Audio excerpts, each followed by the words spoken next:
Iranian Foreign Minister Hossein Amr-Abdollahian on Wednesday said a new nuclear deal between his country and the West was closer to an agreement in Vienna than ever before, referring to ongoing negotiations in Austria's capital.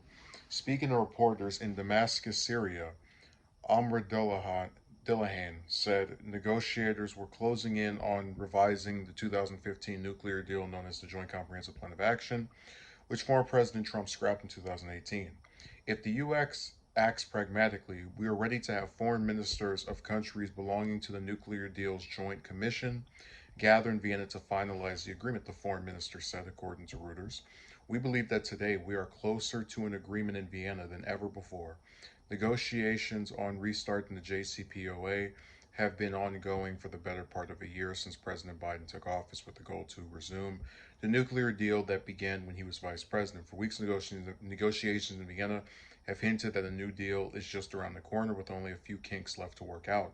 The U.S. Department of State, however, signaled on Monday that a new deal was not guaranteed and that Washington was preparing for scenarios with and without a mutual agreement to a full return of the Iran nuclear deal, according to Reuters.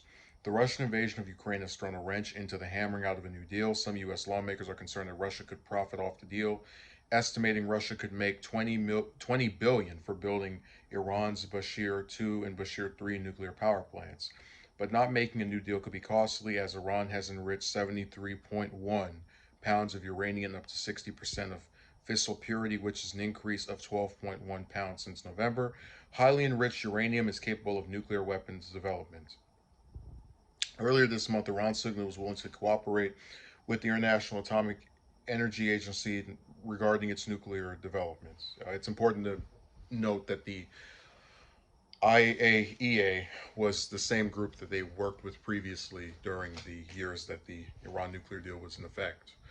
So I have mixed feelings about this because, on one hand, I hope all of these countries are able to coerce Iran into getting in a deal again. And, just anytime you have um, regions willing to be diplomatic with regard to nuclear proliferation, it's always a good thing for the most part, anyway. What I'm concerned about, and this goes back to seeing the forest for the trees. The article mentions, and I covered this when it happened when Trump pulled out of the Iran deal 3 years after it was signed and put into place by Obama. So what I'm worried about is we get back into it, or either the Iran deal specifically, or some new type of deal that has to do with Iran's nuclear programs in these Western countries.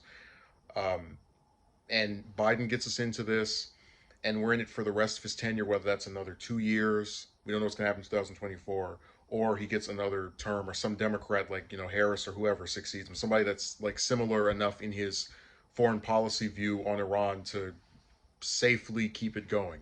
And then either in 2024 or 2028, whenever the Republicans inevitably win the White House again, they take that deal. They say, "Oh, look, here's this agreement that we had with this country under a president from the opposing party," and they just rip it up again. That's exactly what happened a few years ago, and it goes back to this thing of now how I don't blame Iran for trying to extract as many concessions as they want out of us. Um, I don't blame them for being reluctant to believe us because they took us at our word in 2015 and followed the exact same model that we told them to for 3 years straight, just to have us stab them in the back by ripping the deal up in their face. So that's what I'm worried about, that Biden will get us back into it, and then whoever is president after him, or after the next, the Democrat that succeeds him in this hypothetical, will just rip it up again, and we'll be right back to the same drawing board. Because Iran is not, these countries they're run by people who have a pretty good memory, so they're probably going to mention, yeah, we signed a deal with you twice, and a Democrat did it, then a Republican ripped it up. We're tired of your little stupid two-party partisan system, so we're good. And I wouldn't blame them at all.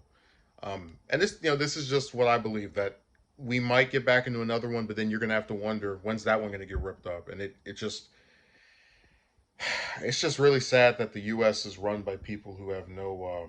I mean, they just, like, there's no attempt to even have a diplomatic It's so funny. Like they'll sit in agencies like the UN, right? These milquetoast groups like that.